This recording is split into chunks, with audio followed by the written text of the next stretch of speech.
Hi, if you're new here, I'm Delilah. Welcome. I am down 215 pounds. 120 of those pounds was done on my own.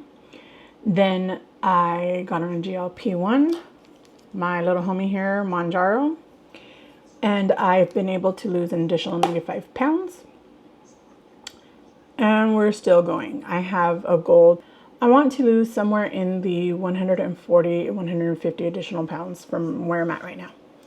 So if that is something that interests you, please feel free to follow along. Go ahead and subscribe. I mean, it'll be fun to see if I can do it, right? Anyways, so you guys, for two things. One, for those of you who were not here on the live on Saturday, I do a live every Saturday at 10 a.m. Central Time, at least through the month of June. Right now it's looking like the month of July as well. It'll probably last through the month of the end of August until my schedule changes again. And then we'll see where we're going to go from there, what my schedule ends up being. I would love to know what you think. Do you think I lost or do you think I gained? Now, remember last week I was down 7.7 pounds. So I would love to know what you think. Now, for those of you that don't know, I did start a new round of steroids in, I would say, the last 4 or 5 days. I started it at the end of last week. And today is Monday.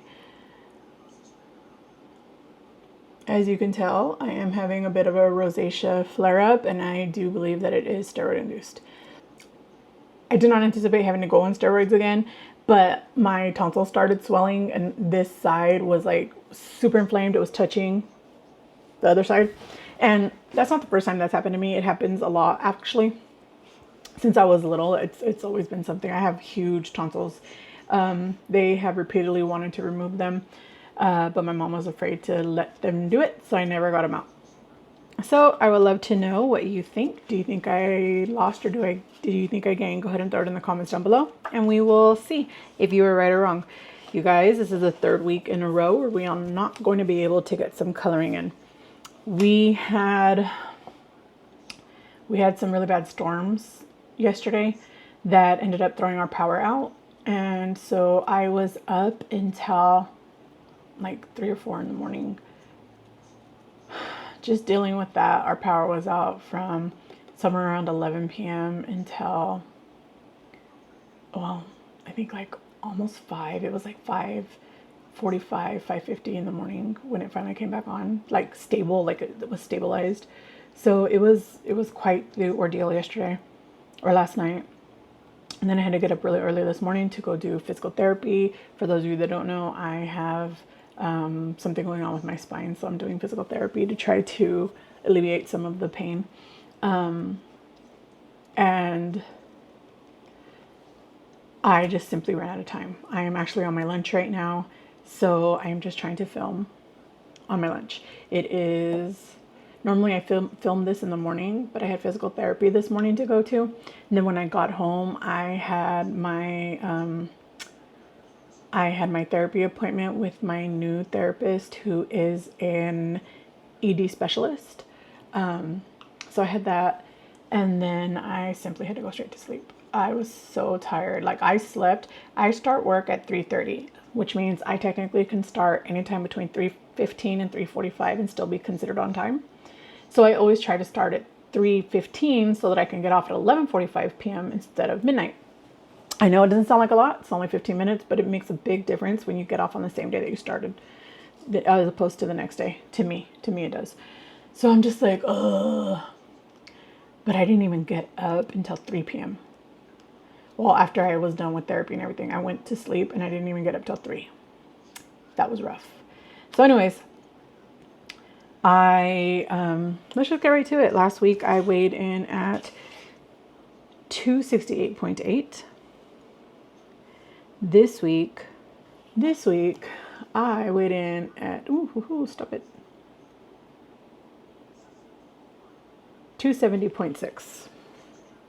So that is a gain, and it is what it is. So I did not anticipate much, considering I started the steroids, but still, It doesn't mean it doesn't hurt my feelings. It is a gain of 1.8 pounds. That does hurt my feelings. I don't like it, but it is what it is.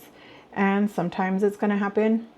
We fluctuate up and down daily, who knows, but not a whole lot I can do about it. So, yeah.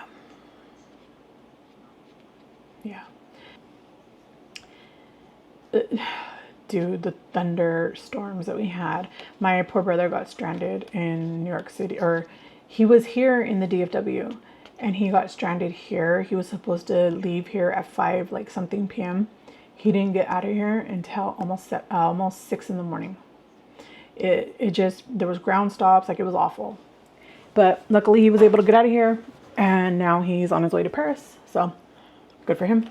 And I'm a little discombobulated today. I think it was, I really think it's the lack of sleep. Like I just feel super exhausted. I feel like my brain has not been turned on. So last night was very stressful leading into this morning. And then whenever I deal with a new therapist, you sort of have to tell them your story all over again. And that is emotionally draining, and it's hard, and it can hurt a lot, like mentally. It can hurt a lot mentally to have to do that. So that's what I'm struggling with today.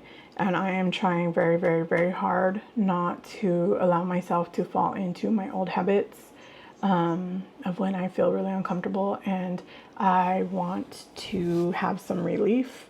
My relief go-to is always food, and I am doing my best to not do that. But I will say this. I have said this many, many times. I have suffered with, I am actually diagnosed. Like, this is not just me saying this, right?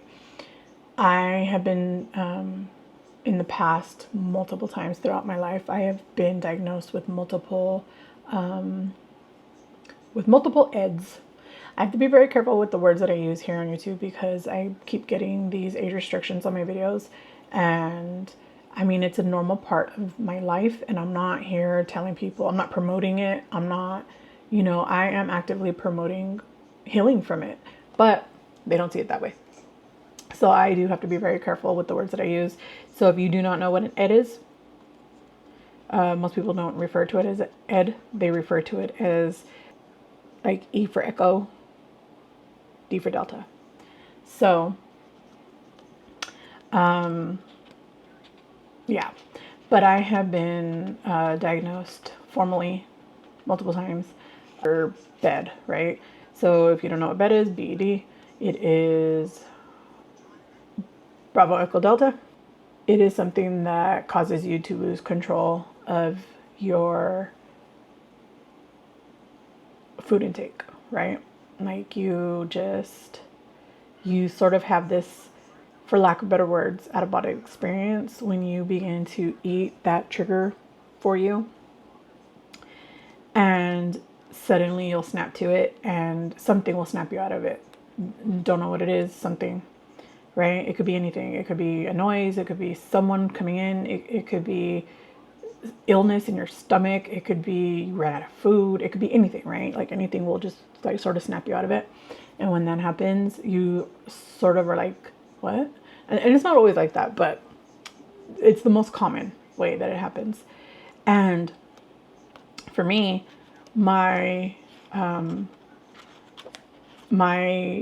that food that would always trigger that for me is cake and cupcakes, right?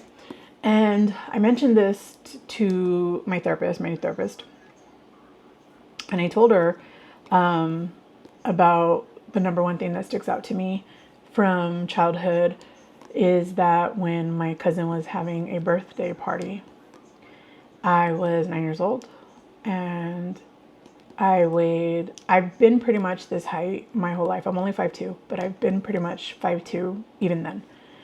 And my aunt decided to weigh us, right? And when she weighed us, it was sort of the determining factor as to whether or not you were going to be allowed to participate in the eating portion of the slumber party, birthday party for her daughter, right? And I was 9 and I weighed in at, now I cannot remember. It is either 102 pounds or 109 pounds, but I was 5'2", right? And if you think about it, if I saw somebody at that height right now, at that weight, I would never in my life consider them overweight. I would think they are a very either underweight or average weight person, right? Just depending, because 5'2" is very short. However, I was told that I was too big to participate in the festivities. And that has stuck with me. I'm 43 now. And it has stuck with me for, 32 years. And when I was telling her about what some of my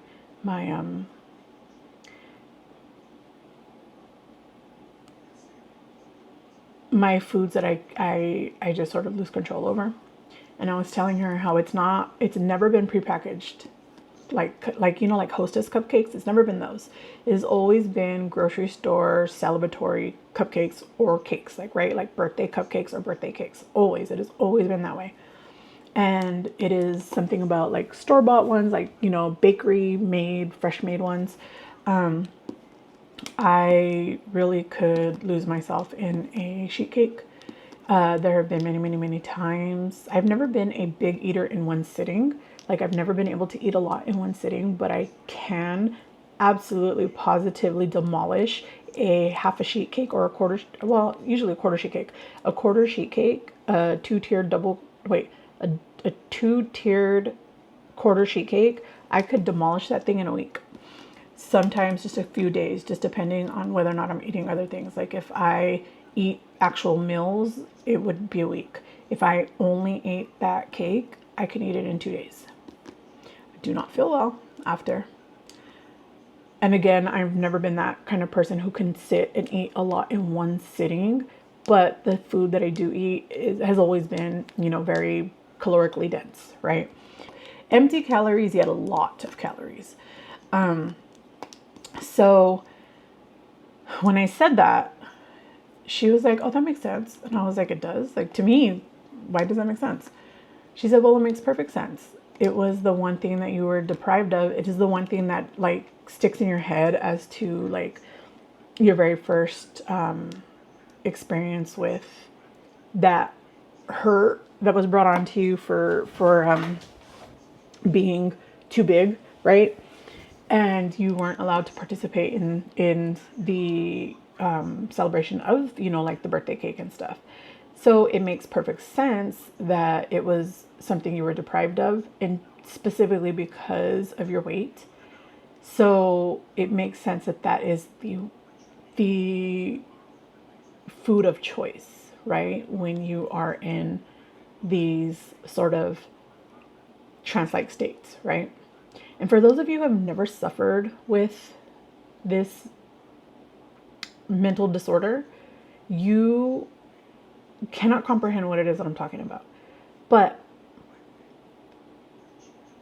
it is, okay, let me link it to something that a lot of people will understand: drinking. You ever get where you drank too much and you sort of remember what happened, what's happening and stuff, you're aware, but in the morning when you wake up, or a few days later, or a week later, or a month later, when somebody asks you about it, you may not be able to recall what happened, what was going on. And you just sort of you were there and you were going through the motions, but you don't remember it. That's what it feels like. And this is the first time I've ever heard anybody tell me that that disorder is in its core is an anxiety disorder. I do have generalized anxiety disorder.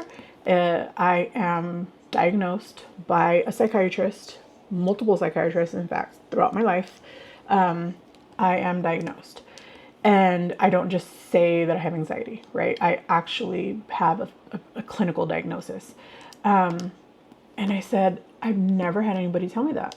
I've never even thought about it, but when she was explaining it to me, it made perfect sense, because it is a way that you calm the nerves and the anxiety by eating through them. And I was like, wow, okay. And then when she told me that it makes sense why birthday cake or cupcakes are my food of choice for these quote unquote sessions, for lack of a better word. That's a term that I have always used because I don't know how else to describe them, especially to people who have never done this.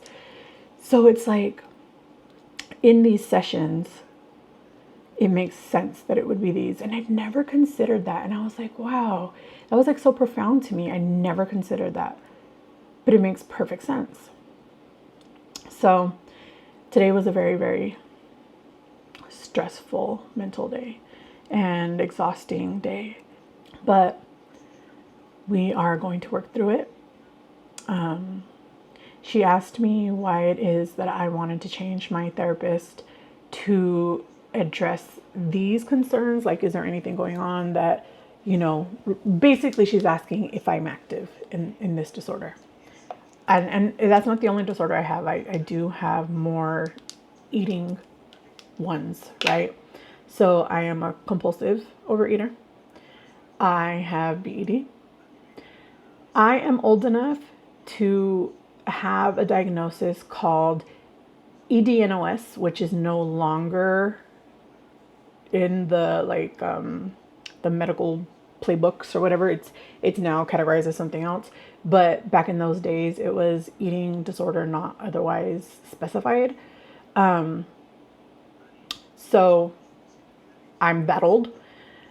I am an emotional eater. I am a food addict. And don't think I've ever been diagnosed with anything else in regards to food, but those are, I do have disordered and ED, but I guess they're characterized as two different things. I don't believe the disordered eating one is actually a diagnosis. I think it's just sort of not standard or not normal eating behaviors.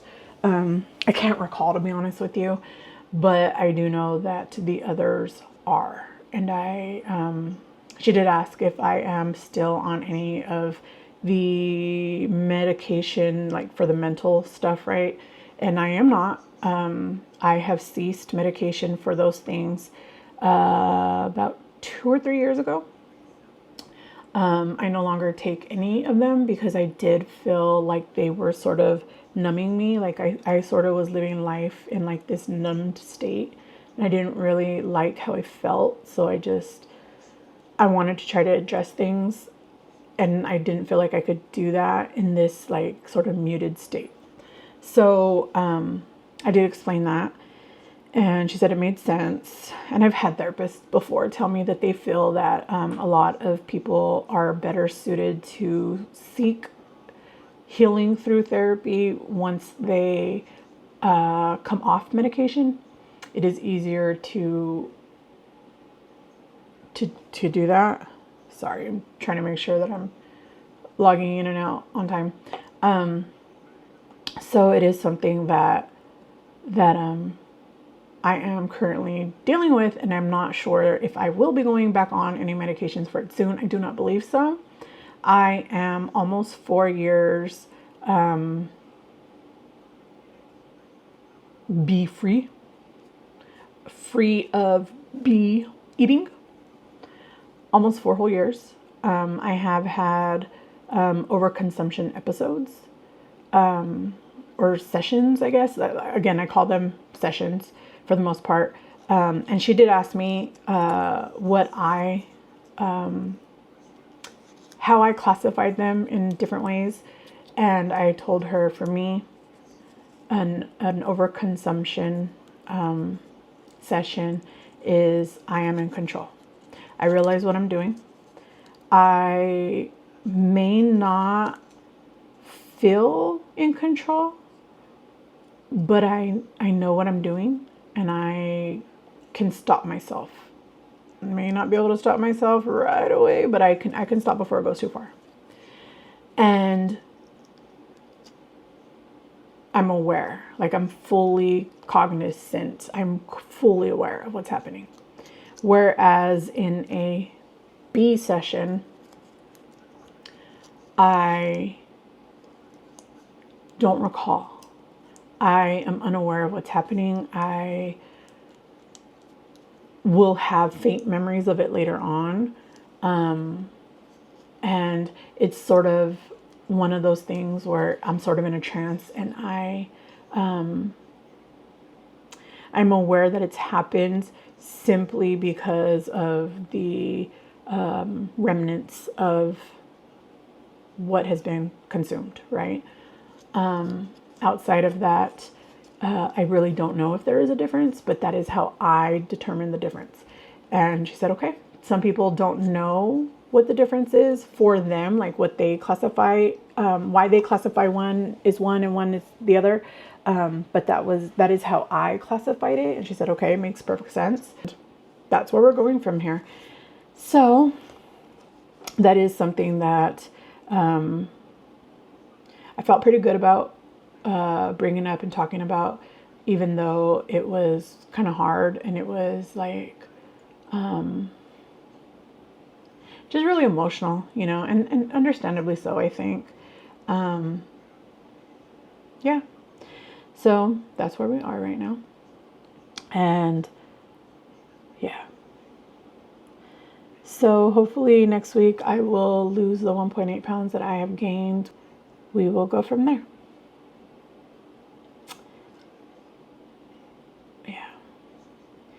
I don't know, you guys. I just feel kind of out of it. I just don't feel like me right now. And I really, really feel like it's from lack of sleep. And I am getting ready to wrap up my shift. It is almost 11 p.m. and I have 45 more minutes. So I hope you guys are having an amazing day. And I just want to give you your digital hugs. And I would love to hear all about how your day and your week is going. You already know, just go ahead and drop it in the comments down below. I would love to learn more about you and interact with you and just be there to support you in the best way that I know how. And let's go ahead and drop a clock emoji in the comments down below. Let me know you made it this far. And I feel like I'm on a ticking clock today. I will see you guys soon, okay? Bye. Oh, I want to hug you again. One more digital hug. See ya. Bye.